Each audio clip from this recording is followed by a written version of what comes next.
Good morning and welcome to beginning the day with God on Tuesday the 15th of April. We opened our worship this morning in this Holy Week with the hymn, There is a Green Hill Far Away.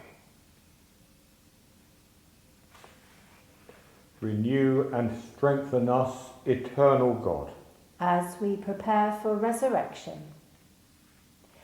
We come now to this morning's reading, and it comes from St. Mark's Gospel, chapter 15. The soldiers led Jesus into the courtyard of the palace, that is, the governor's headquarters, and they called together the whole cohort, and they clothed him in a purple cloak, and after twisting some thorns into a crown, they put it on him. And they began saluting him, saying, "Hail, King of the Jews!" They struck his head with a reed, spat upon him, and knelt down in homage to him. After mocking him, they stripped him of the purple cloak and put his own clothes on him. Then they led him out to crucify him. They compelled a passer-by who was coming in from the country to carry his cross. It was Simon of Cyrene, the father of Alexander and Rufus. Then they brought Jesus to the place called Golgotha, which means the place of the skull, and they offered him wine mixed with myrrh, but he did not take it. This is the word of the Lord. Thanks be to God. We come now to this morning's reflection.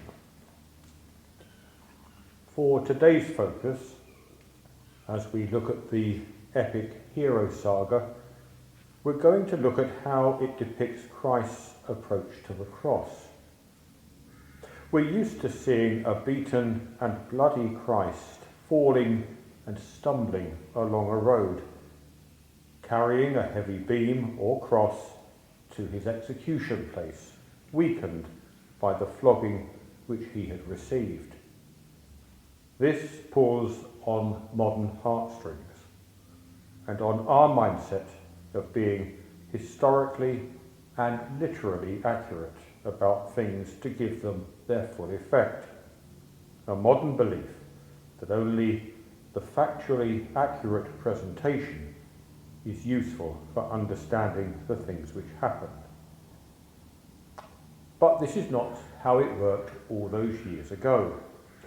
For the Celtic and Anglo-Saxon culture, the inspiration of the story was of greater importance than factual accuracy. Imagery and metaphor were the important things. So, in the Dream of the Rood, we do not see a weakened or stumbling Jesus. Instead, we are introduced to the young hero, who was hurrying with great eagerness to climb on the cross. He ascended the wretched gallows when he wanted to redeem mankind.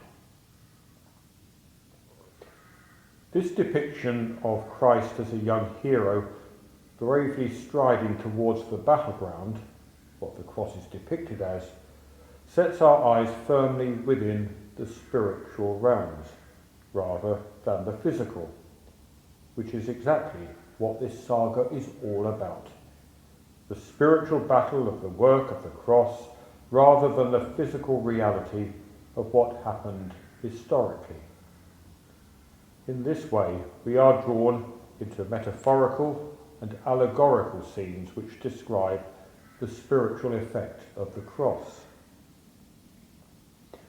The rood describes how it trembled as Christ, the hero, made physical contact with it. I quivered when the hero clasped me, one translation says. Another says, I trembled when the hero hugged me.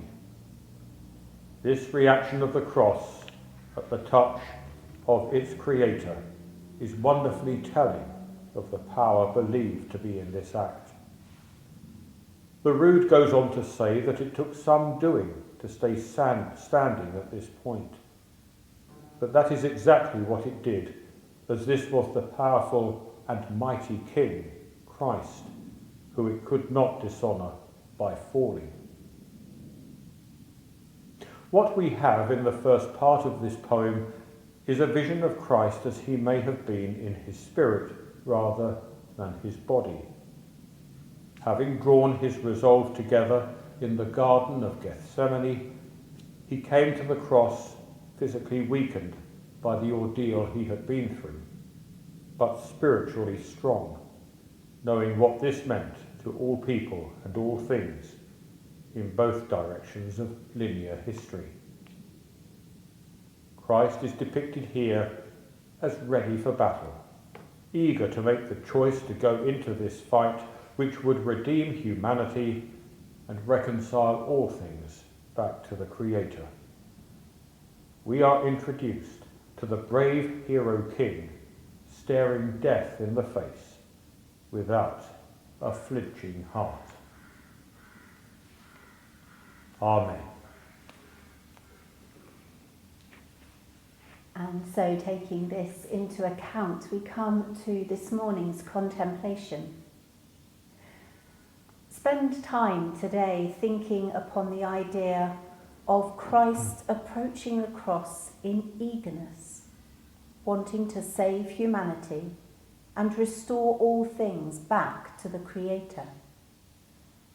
See him as a brave hero, hugging or clasping the cross in order to begin the battle which he knows he will win.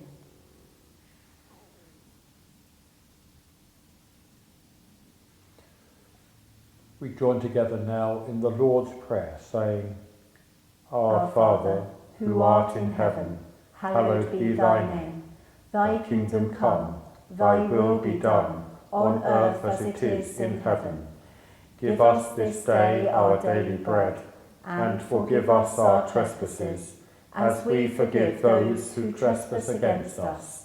And lead us not into temptation, but deliver us from evil. For thine is the kingdom, the power and the glory, forever and ever. Amen. King of the universe, Lord of all things, thank you that you went to the cross for us, but also to save everything from the clasp of sin. Thank you that you approached this, knowing the joy set before you, and went with an eager heart, though weak in body.